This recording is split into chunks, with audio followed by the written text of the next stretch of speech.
कि कभी राम बन के कभी श्याम बन के चले आना प्रभु जी चले आना। और ये मुझे लगता है जहाँ तक ये भजन सबको याद होगा ना जी? किन किन को याद है जरा हाथ उठा करके बताएंगे ये भजन किन किन को याद है? जिनको याद नहीं होगा हम सोच लेंगे कि वो पाकिस्तान से आए होंगे, तभी उनको भजन याद नहीं होंगे।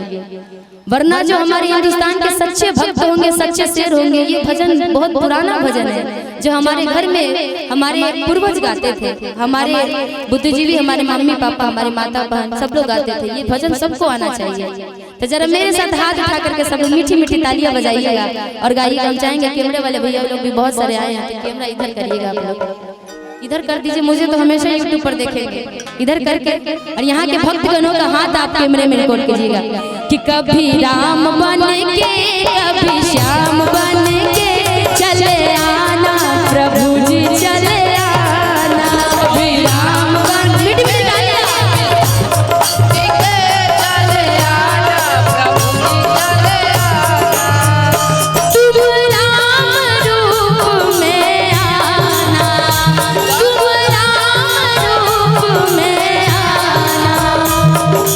जैसे यहाँ पे प्यारा सा माहौल बना हुआ है भक्ति का, सिर्फ भक्ति का माहौल प्यारा सा बना है। और रणधीर जी यहाँ पे उपस्थित है, उनके प्यारे प्यारे जनता जनार्दन जो यहाँ पे भक्तगण उपस्थित है, सब लोग श्री राम जी को, हनुमान जी को, अपने प्रभु को याद कर रहे हैं। और प्रभु हर एक रूप में, हर एक इंसान में बसते हैं। तो हर एक रूप को यहाँ पे बुलाया जा रहा है। तो पहले श्री राम जी को बुलाएंगे, क्योंकि प्यारे भक्त हनुमान जी किसी के भक्त है, तो पहले श्री राम जी के है ना चाचा?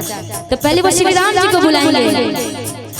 तुम राम रूप में आना, तुम राम रूप में आना, तुम राम रूप में आना, तुम राम रूप में आना।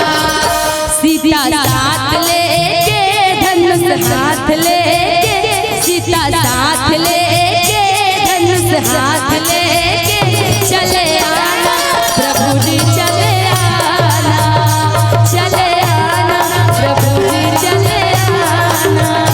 कभी राम बन के कभी श्याम बन के चले आना प्रभु जी चले आना। प्रेम से तालियां के साथ में वो सच्चे दरबार की, श्री रामचंद्र भगवान की, हनुमान चंद्र की, बड़ी बड़ी तालियां के साथ में।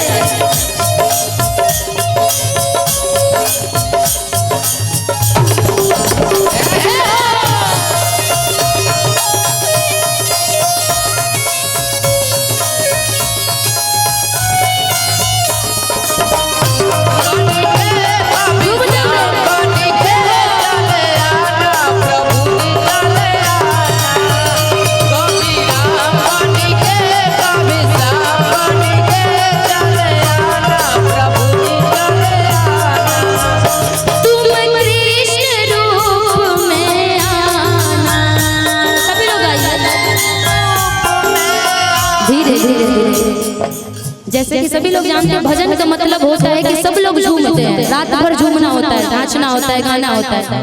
ये भजन सबको याद है। तो अब किसको बुलाना है, किसके रूप में, किसके रूप में बुलाना है? कान्हा जी। तो मेरे साथ गाएंगे ना सब लोग? तुम कृष्ण रूप में आना, तुम कृष्ण रूप में आना, तुम कृष्ण रूप में आना, तुम कृष्ण रूप में आना। राधा साथ लेके, राधा साथ लेके, मुरली हाथ लेके चले आना प्रभु जी चले आना, चले आना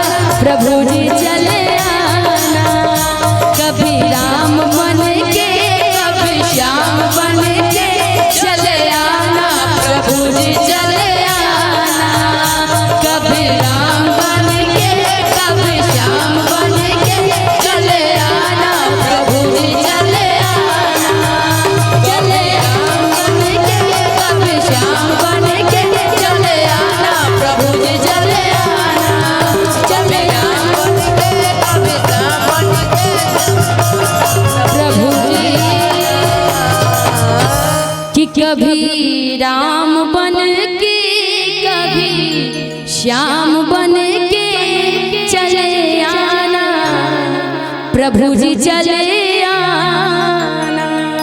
अच्छा लगा हो तो श्री राम जी के लिए और हनुमान जी के लिए ताली बजा दीजिए।